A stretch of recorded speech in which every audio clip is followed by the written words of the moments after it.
Nous sommes dans les monts du Livradois à Tours-sur-Mémont, dans un verger conservatoire. Il est géré par le Conservatoire d'espaces naturels d'Auvergne. Nous allons apprendre beaucoup de choses sur les arbres fruitiers en Auvergne et aussi sur l'art de la greffe.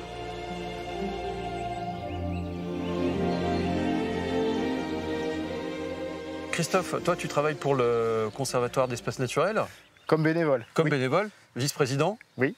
Et tu t'occupes ici de ce verger. Alors ce verger, il date de quand? Il vient d'où? Je veux tout savoir. C'est quelque chose qui s'est monté progressivement à partir de 1990 où on a fait les premières plantations.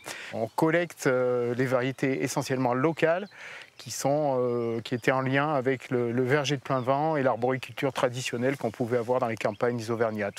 Aujourd'hui, on a 525 arbres là, qui ont été plantés. On s'occupe de toutes les essences arbres fruitiers.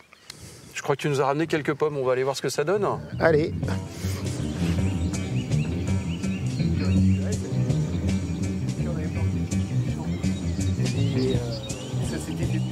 Là, Christophe, ce sont ces fameuses variétés anciennes, c'est ça? C'est ça. Donc chaque pomme là a une variété différente. Donc ça, c'est le blanc du Rau. C'est une des très vieilles pommes d'Auvergne. Ça, c'est par exemple la rainette de Morse. Voilà. Ça, c'est une pomme très répandue dans le Puy-de-Dôme, c'est la pomme de fer du Puy-de-Dôme. Donc toutes sont au moins du 19e siècle, mais remontent, c'est quasiment pour certaines des monuments historiques. Maintenant, on va s'intéresser à comment on fait pousser ces pommes et on va commencer à parler de greffe.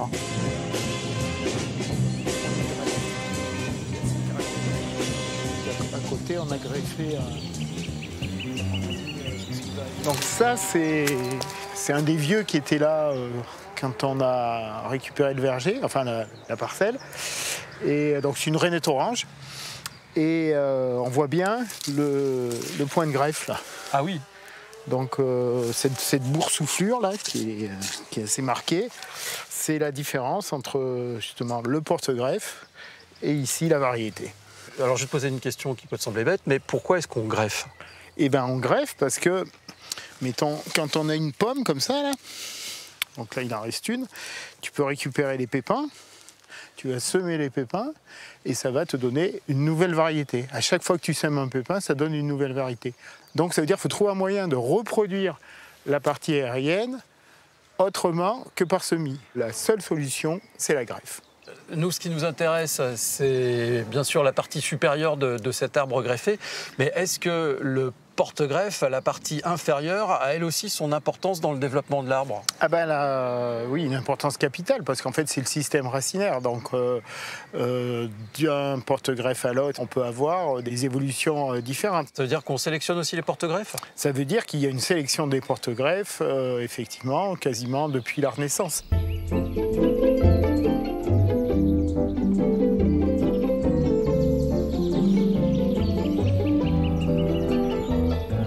Donc là, je vais supprimer toutes les petites branches latérales. Là. C'est quoi ça, le porte-greffe? Donc ça, c'est du semis de pommier. On voit que les pommiers porte-greffe ont démarré. On a déjà les bourgeons éclatés, alors que les greffons qu'on a conservés depuis le mois de janvier, eux, ils sont en situation de blocage, puisqu'ils auraient été tenus au frais. Je repère ce qui s'appelle un œil. Donc un œil, c'est un bourgeon. Et je vais essayer de faire un biseau en un seul coup, voilà, comme ça. D'accord. On fait la même chose sur le porte-greffe? Voilà, on fait la même chose et l'idée c'est qu'il faut que je sois sur le même, la même longueur de coupe en fait. Et comme ça, je vais pouvoir faire l'assemblage. On va ligaturer et donc là il faut bien serrer, quoi.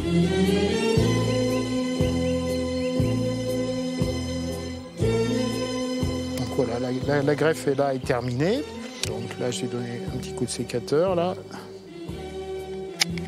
Pour éviter qu'il se déshydrate, en fait, il faut juste mettre un petit point de mastic là à l'extrémité. Et la dernière chose importante qu'il faut faire, c'est, surtout en verger conservatoire, en fait, c'est l'étiquetage. Et les premiers fruits, on les aura quand? Alors les premiers fruits, donc sur des arbres francs avec des porte-greffes issus de semis, on compte 8 ans.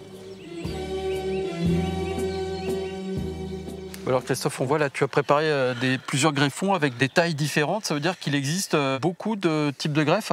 Oui, en fait, du moment qu'on arrive à rapprocher les deux parties et qu'elles arrivent à se souder, voilà, c'est une greffe. Donc après, l'homme, il a imaginé plein de manières différentes. Et toutes ces greffes, on peut les apprendre ici? Alors peut-être pas toutes, mais en tout cas les plus courantes, oui. Donc il y a des animations régulièrement, au printemps, souvent à la fin d'été, aussi pour d'autres types de greffes, comme la greffe en écaille et la greffe en écusson. Et oui, il y a un rôle pédagogique du conservatoire. Voilà, donc on n'a pas fini de parler de greffe dans Tous au Jardin.